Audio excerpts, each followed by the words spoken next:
जब खाना ऑर्डर कर ही लिया था तो हम आराम से रूम में बैठ के खा लेते हैं। यहाँ आने की क्या जरूरत थी? किसी ने रोका भी नहीं था हमें। पता है मुझे कोई नहीं रोकता। नाना जान कहते हैं कि जब मालिकान अपने वर्कर्स के साथ बैठ के खाना खाते हैं ना तो एक अपनायत का एहसास महसूस होता है। बस वही एहसास लेके यहाँ बैठे हैं। जब यहाँ बैठते हैं और दूसरों के मसले मसाइल सुनने में आते हैं तो फिर समझ आती है कि जो अपने दुख हैं उनसे कहीं ज़्यादा बढ़कर दूसरों के दुख हैं। सभी लोग जी के खुश हैं। जब मैं छोटी थी तो मैं नाना जान के साथ यहाँ आती थी। ध्यान उनका खाने पे होता था और कान वर्कर्स पे। आधे मसले तो उनके वहीं हल हो जाते थे। सही था मैं तुम्हारे बारे में। क्या? हम छुपाती है अपना मुस्कुराहट के पीछे। मामी ने कुछ कहा है तुमसे? किसी के कुछ कहने की जरूरत नहीं है, मैं भी देख सकता हूँ।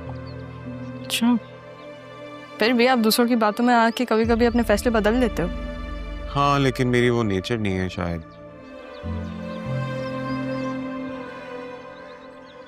एक बात पूछूं तुमसे? पूछो। Thank you. तुम्हारा कभी दिल नहीं करता अपने फादर से मिलने का, जानने का कि वो कैसे इंसान थे, किस तरह के शख्स थे?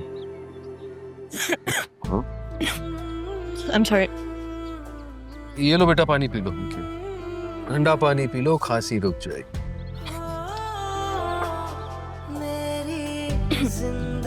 Thank you.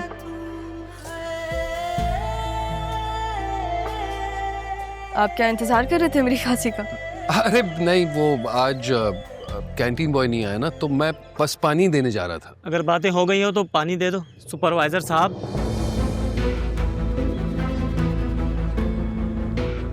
जी बस मैं अभी लाया। रास्ते में बांटने का इतना शौक है तो बाहर जाकर खैरात करो। अब खड़े भी रहोगे या लाकर दोगे? जिसे देखो काम से ज्यादा वफादारी में लगा हुआ है। आपको बात करने की तमीज नहीं है? देखे जी, देख चुकी हूँ। उस दिन भी मैंने आपको कहा था आप तमीज से बात किया करें। ज़हन कमजोर है, एक दफा में बात समझ में नहीं आती आपके। ये कोई तरीका है बात करने का? अब आप कौन है? मैं आपको बताता हूँ मैं कौन हूँ। अपने रूम में जाएं आप पहले, मैं आके आपसे बात। इट्स ओके, जाओ। शुक्रिया आप दोनों का, लेकिन ये तो रोज का मामूल है। मैंने एजाज साहब से बात की है। दरअसल ये शख्स जिस जॉब के लिए यहाँ आया है वो काम ही इसके मतलब का नहीं है, तो बस यहाँ आके अपनी फ्रस्ट्रेशंस निकालता है। मैं भी इसे समझ गया हूँ ना, लेकिन एक हद होती है ना, इसको हद पार नहीं करनी चाहिए। हाँ बेटा,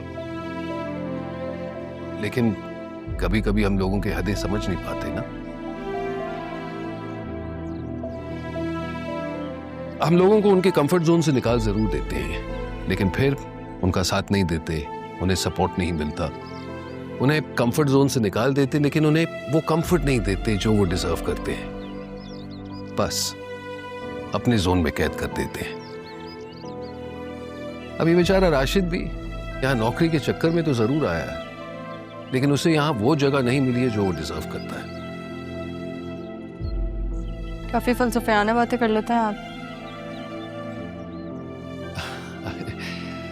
जिंदगी फलसफा सिखाती जरूर है, लेकिन फलसफे के साथ जिंदगी गुजारना आसान नहीं होता। वाह, another profound thing he said. Sir क्या बात है आपकी।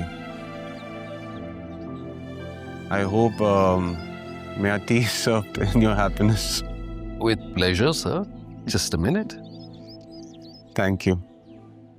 Such a sweet man.